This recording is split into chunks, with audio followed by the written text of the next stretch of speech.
today we are here testing out the new Moza AirCross S. So I want to test out how much weight can this gimbal actually take, and we're using a Sony a7 III with a Tamron 28-75, and we're going to do 7 cool shot and transition that you can do with this little gimbal. Make sure you stick around until the end because I want to show you guys the result, putting all the shots together, all the transitions together. And we're going to start right off with Pascal right here. We're going to go in the palm tree jungle just behind me, and we're going to track him sideways, and we're going to use foreground to transition into the next scene as a mask. Let's go get the shot.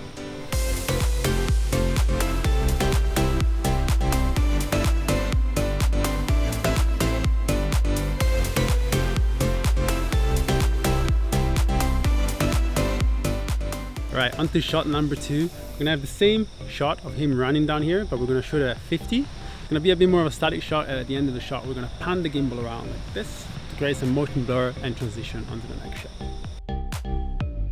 Also remember to always use ND filters just so you can keep the shutter speed low and have that nice natural motion blur in your shot.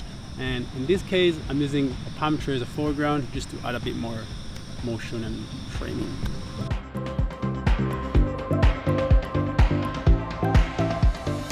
Right now we're going to follow him from behind. We're going to start a shot of him running and then slowing down, starting to walk. We're going to pan from behind him very close to his shirt and then away, and we're going to use his body to transition to the next shot.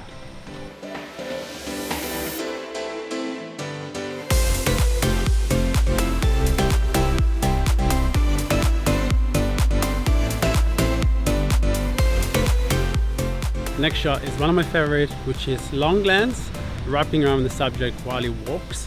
And we're going to do this at 75. Let's see. Oh. Alright, looks like it works, so let's give this shot a try.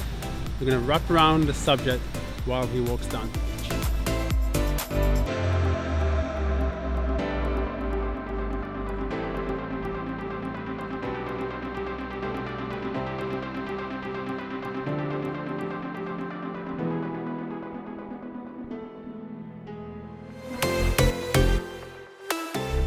Alright, for this next one, I'm going to switch back to 28.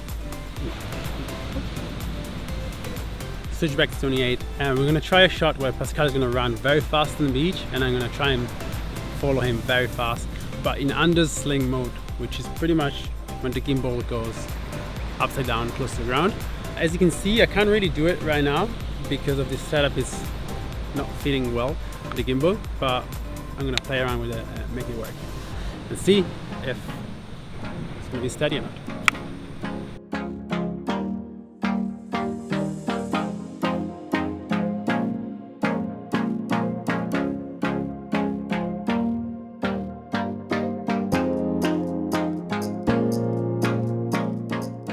Okay, the next shot is pretty much the same shot, but we're going to be in front of him running backwards with a longer lens to create a bit of a dolly zoom effect. Let's see how that looks.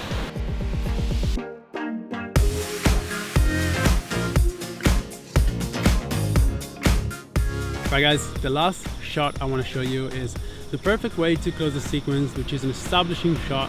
We're going to shoot this at 28mm, and I want to see everything I can see in the scene. Our subject walking in and looking at the horizon, and we're going to use these 2 trees that I just found to frame our subject better.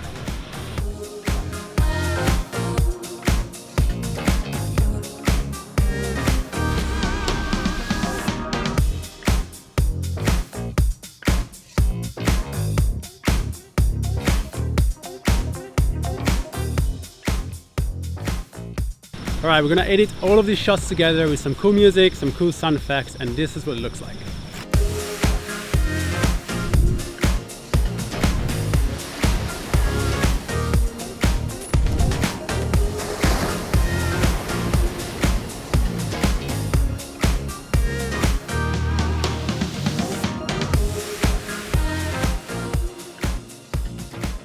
Alright, that's it. Hope you guys like it. If you want to check out this gimbal, the Moza AirCross S is linked below on the first line in the description, so go check it out for yourself.